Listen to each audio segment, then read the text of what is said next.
constant comparing yourself to others or being your own hero? Which one would you like to choose? Today, I'm going to talk about why we compare ourselves to others, a struggle I've had for many, many years, and I know if you're watching this, you probably have as well, and how you can overcome that as well.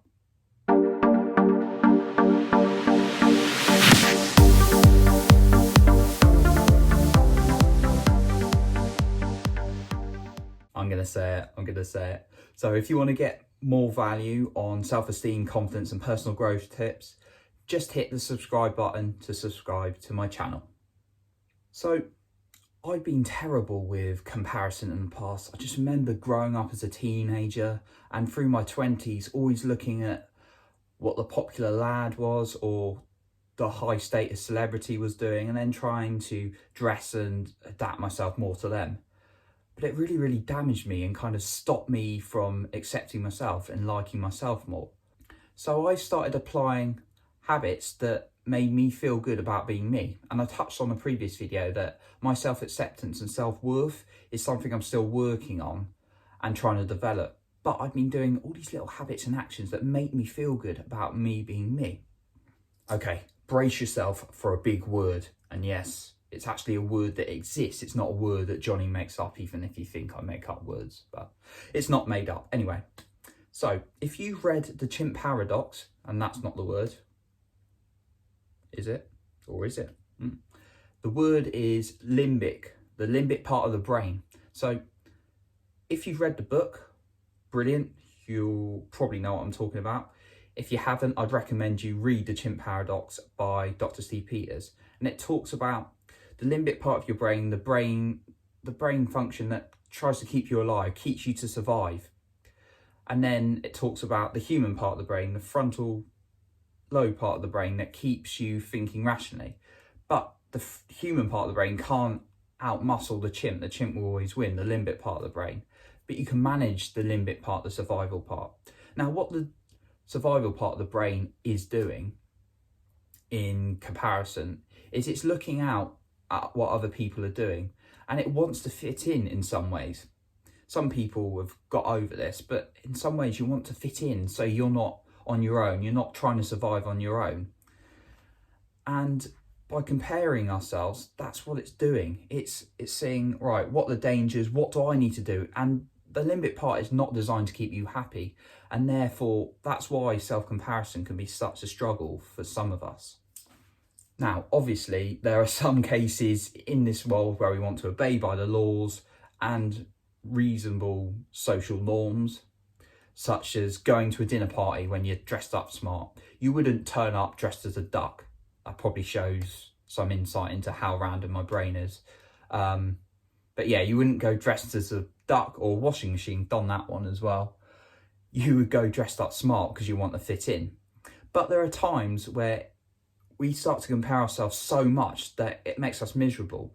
Now, there was a theory in the 1950s called the social comparison theory, developed by a psychologist called Leon Festinger, if I'm saying the name right, where we try and compare ourselves so much to others that it makes us miserable and we don't like who we are at all.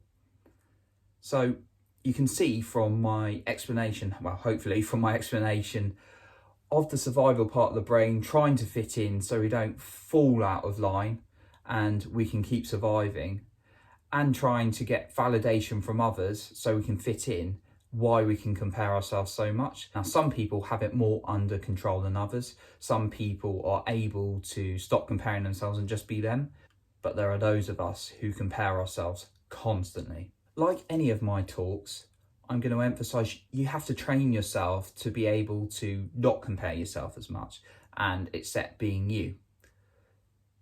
So here are my 3 tips today for how you can train your brain to accept yourself more and stop comparing yourself to others as much. Tip number 1, reducing social media. You probably saw that coming. Social media is terrible for comparing yourself to others. Now, social media is a great tool. It can really help us communicate with people, get in touch with people, find things we need really quickly. That's fantastic. But it also makes us look at what other people are doing, looking at what that happy couple are doing, looking at what so-and-so's achieved. And then we don't feel so good about our own lives, even though usually more often than not, we've achieved many things in our life.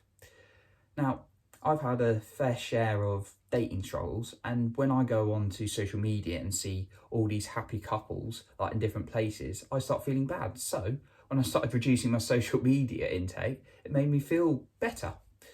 Okay, that's easy to say, reduce social media, but the problem is we're addicted to it. We're addicted to this kind of technology in this day and age, and we can't just come off social media and that's it.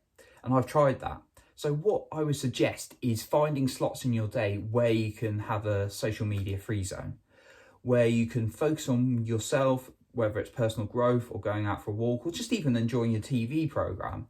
Just not looking at social media. Focus on being you in certain parts of the days and doing it consistently rather than trying to cut it out altogether, because you'll probably still need social media if you're anything like me for growing my platform, or if you're growing something or you're trying to keep in contact, that's fine. But if you're consistently on social media looking at what everyone else is doing, that's going to make you compare yourself to others, and that's not going to help your self-esteem. Tip number 2, writing down your achievements every day. So in the morning, this is what I do. I go to my journal and I write down 3 things I've achieved the day before.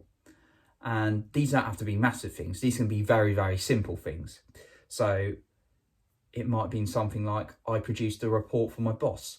I managed to complete 1,000 words of writing. I managed to go out for a 20-minute run. I managed to have a great conversation with my mate on the phone, or I had a good conversation with my parents. It could be any of those things, anything really, just any achievement. But by focusing on what you're achieving each day, you're going to allow yourself to focus on you rather than comparing to what others do. And tip number 3, may sound like a bizarre one, but again, I'm a bizarre person, is create videos of yourself every single day. And you don't have to put it on YouTube like I'm doing. You don't have to make podcasts. You don't have to show anyone.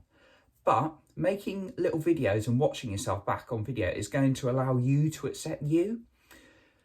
And I do it to get feedback. And then I used to watch myself, first of all, or hear myself. And this will happen for you as well, by the way, in the beginning, is you're not always going to like yourself at first, but then you get used to who you are and listening to yourself. And that's self-acceptance. That's a form of self-esteem, and it's going to stop you comparing to others. What I used to do is I'd rarely listen to myself or heard myself. Then I'd watch someone like Tony Robbins and think, oh, he's fantastic. I wish I was that good. But that's not doing me any favours. It's useful to watch Tony to see some of the good traits he does and how I can improve to do that. But watching yourself every day on video, even just a few minutes, doing a video diary perhaps about how you're feeling, could really help you accept you as you are right now. So my question for you today is, do you have ways around comparison that you've managed to put into your life that have helped you to stop you comparing yourself to others? If you do, it'd be really helpful if you could drop them in the comments today. Those are some of the things you can do to stop comparing yourself to others as much.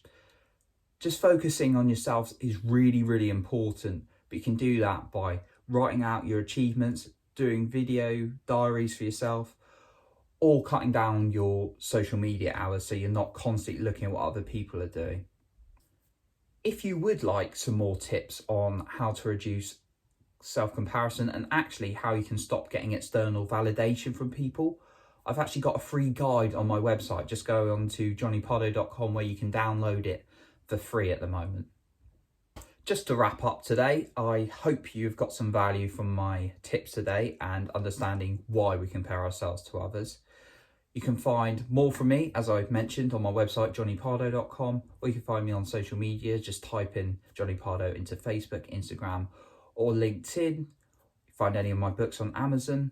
I'm, of course, on YouTube, and you can find me on multiple podcast platforms on Spotify, Apple, or Anchor. Just type in Jonny Pardoe into those.